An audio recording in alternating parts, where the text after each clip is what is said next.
Hey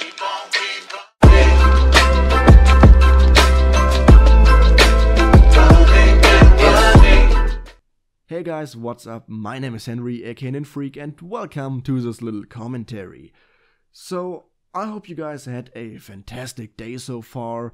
I definitely had. It all started at 5:30 AM German time when I got out of bed and got ready for the Nintendo press conference. And I gotta say, it really was worth waking up this early. So, the Nintendo Switch press conference really wasn't what I expected at first, but it was really interesting and it definitely helped to make the hype train go even faster. So, yeah, I'm just gonna give my comments to the things that were revealed and confirmed. Maybe we can have a little discussion in the comments. I definitely am interested in your opinion on this conference, on the console itself and the games that are released, the whole concept. So let me know what you think. So the whole conference started out with the presentation of the Joy-Con controller, you know, the controller of the Switch that has this little two independent pieces that you could just give to a friend to play together. You could put it onto the gamepad and, well, carry it around. You can just, use it completely free without any other stuff. So it's like you have two little motion controls from the Wii, but well smaller with more buttons to play on. And it was showcased how you could use it, how you can just lay on your sofa, on your couch, and just let your arms hang wherever you want them to be and play. So this was actually really interesting. Like when I play with consoles, I always have the problem that at some point I just don't want to sit in front of the TV anymore. It's like it's different when I'm playing on PC, when I have my desk and everything, but when I'm playing on a console, I get tired of just sitting there on my chair all the time, and I just want to, change my position. But often this is limited by your gamepad, and when you can just use the two pieces independently and they don't take away any space, then you could just lay around and play. This is something that I really want to try out once the Switch comes out on sort of March. It was worldwide. This is cool.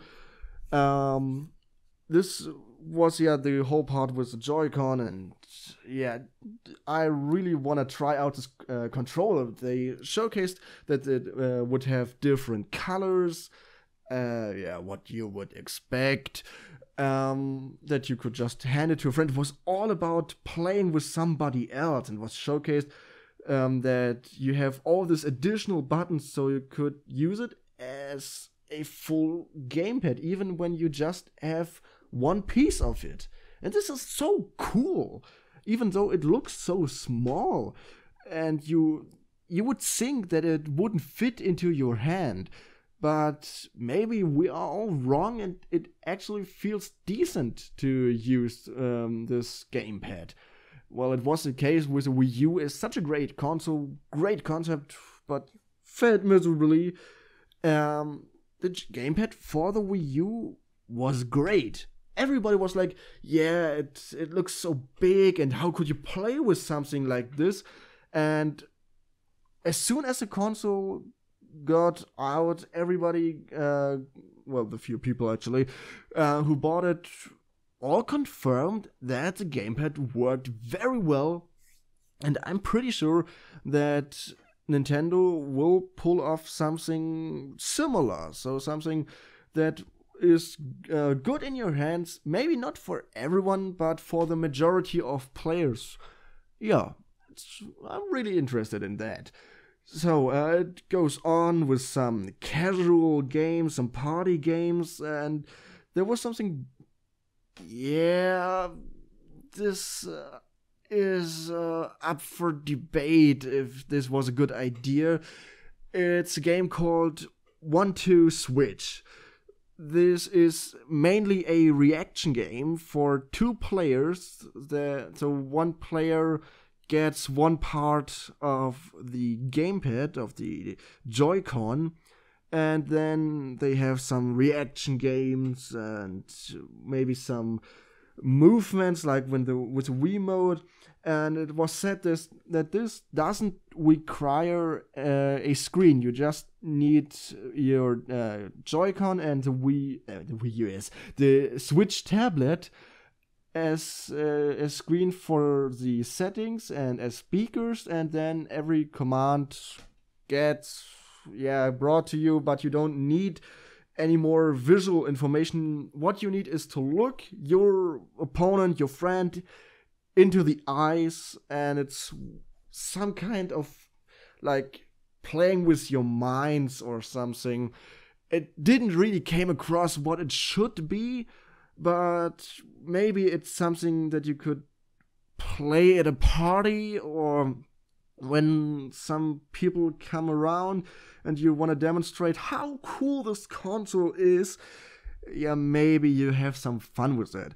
The next thing that they presented was way more interesting, actually. It was a new game. It was called ARMS, and it's a fighting game that uses motion controls similar to Wii Sports Boxing, though it was very similar controls. And this game actually looks like really funny and like a whole lot of fun, at least if you have another friend to play the game. In this case, you need a second pair of Joy-Cons.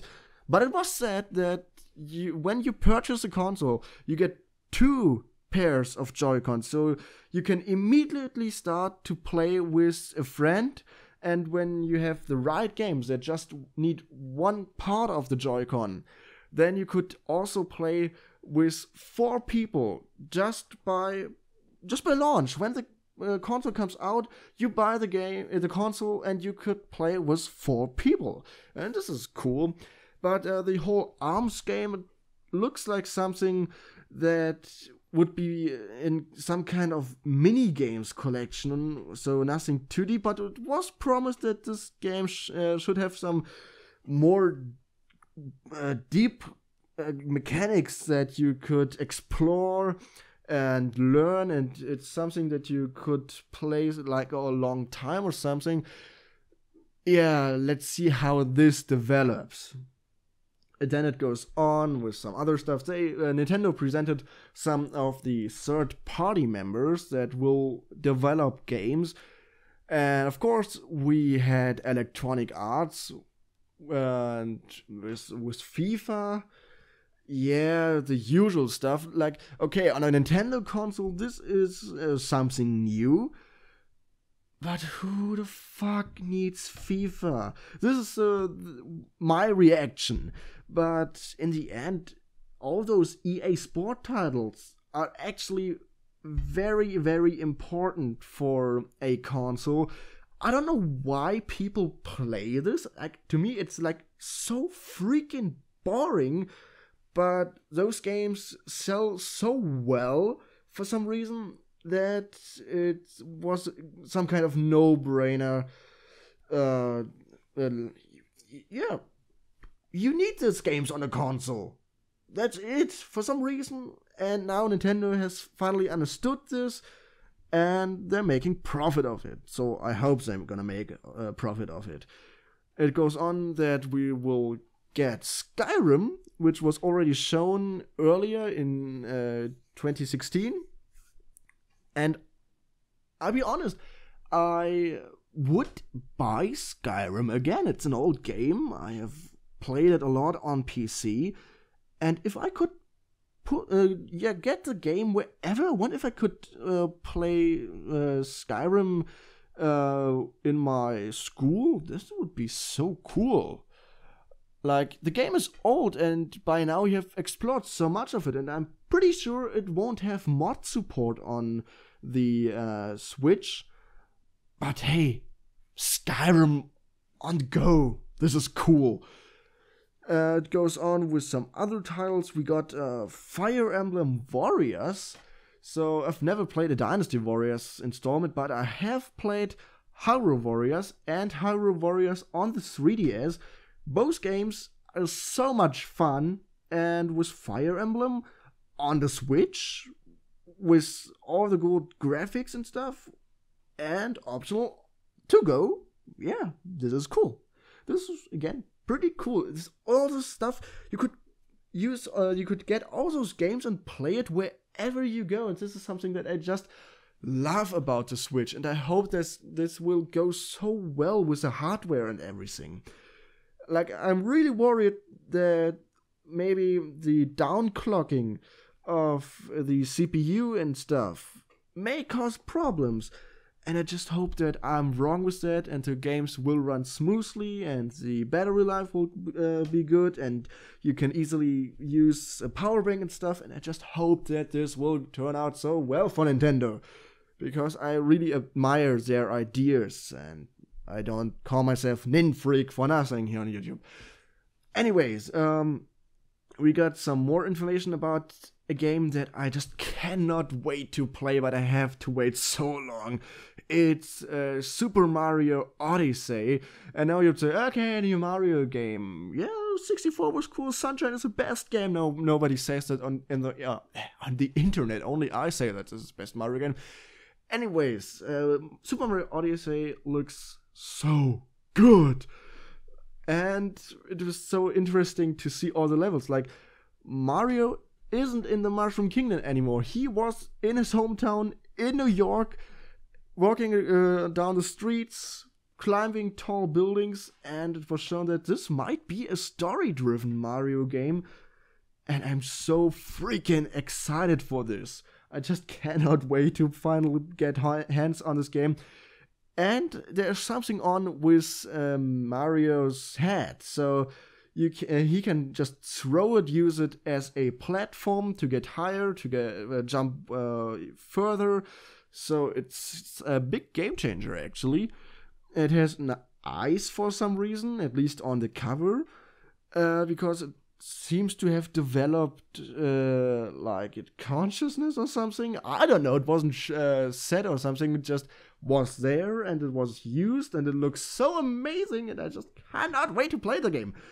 Anyways, it goes on with showing some other stuff, like we have developer XY, and we got this developer, and they don't have any games, but they want to do games for some reason. This is cool, but what you should buy for launch, I don't know. We have the console, but we have no games for launch this far, except for some party games that only casual gamers care for, but hey, cool.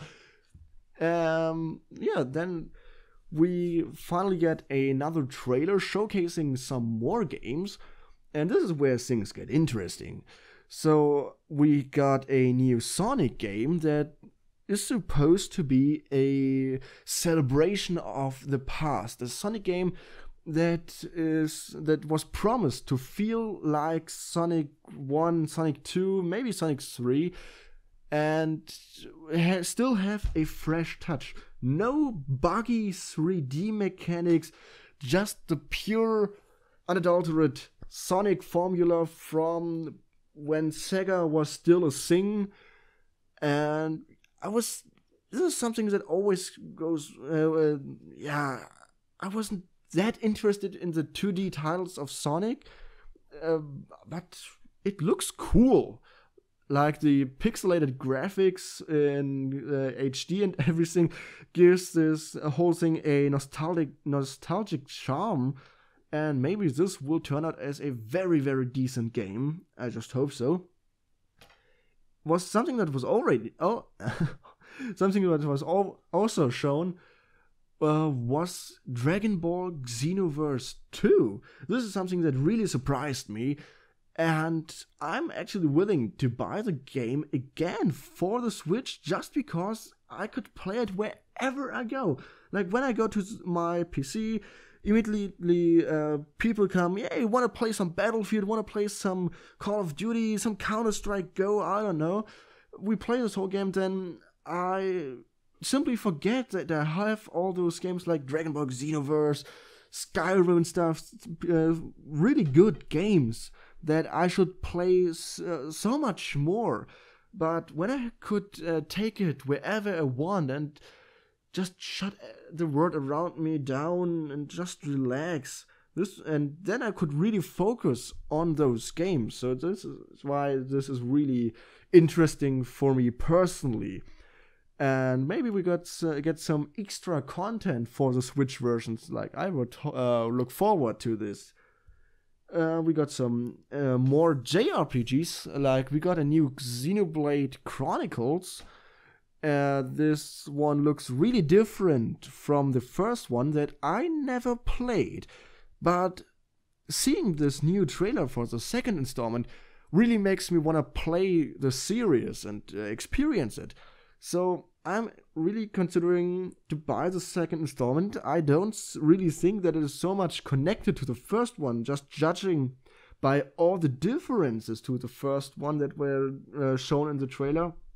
And maybe this will get me to buy the first one for my Wii U. So that's actually some great marketing. On the other hand, they may piss off some other Xenoblade fans. I don't know.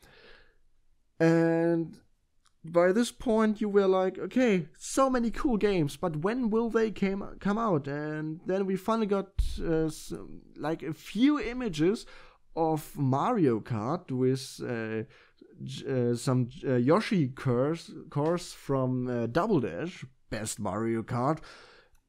And so it was definitely promised that we will get a Mario Kart title very soon. It's actually in 1 month after launch, but you still didn't really know what to get for launch. And when you thought everything was over, we finally got it. A new trailer for Zelda Breath of the Wild. The, I don't know, most anticipated game of the year. And it looks so fantastic. We have such a cool soundtrack, the cool art style. We have so many mechanics that were shown, and something that I was so worried about that it wouldn't work: voice acting. Voice acting in a Zelda game was something that Nintendo never wanted to do. It's about the voices in your head that give you this whole impression of the world, and now they have like took the Zelda formula and put it on the head with all this new stuff that they introduced, and the Japanese voice acting was so fitting. The English voice acting was a no-go for me. The German voice acting, on the other hand, was pretty good. But the Japanese voice acting was really like from a super high quality anime production or something. And I really hope that we will be able to change the dubbing of the game, like just the voices, independently from the text language and all the rest, so you could choose your voice acting freely, like in Dragon Ball Xenoverse, where you could switch between American English and the Japanese original version without changing the main language of the game. So I hope we could do this with Breath of the Wild. We also got to see that there might be a romantic relationship between Zelda and Link. Just shown by the trailer, it looks like there will be way more than in Skyward Sword, and I would love to see that. By the way, the new character design for Princess Zelda looks so cute, so I would love to see even more of that romance, if there is any. So, yeah, as you may have guessed, I just cannot wait for the Mario Kart. I can't wait for Mario Odyssey, and I definitely can't wait for Breath of the Wild. I'm so gonna pre-order the console and the game. Yeah, it's gonna be about $300 in the US, $250 in Japan, and $360 in Europe. So yeah, not too cool from the pricing, but still less than the Wii U at launch, and I guess a bit less, or maybe in the same category as the new PlayStation 4 and the new Xbox One Scorpio. So maybe Nintendo has a bit of a price advantage, and the exclusive titles that are so amazing. Yeah, let me know what you guys think about it. I am definitely on the hype train, putting all the coal that the train goes even faster. And yeah, a friend of mine gets a version of the Switch early, so maybe I can introduce the console to you a bit earlier than other people. I don't know. I just hope that I get the chance to try out the console with him. And anyways, let me know what you think about the conference, the Switch, the games in the comments below. Let's have a nice conversation. And I'd say we see you next time in a new video.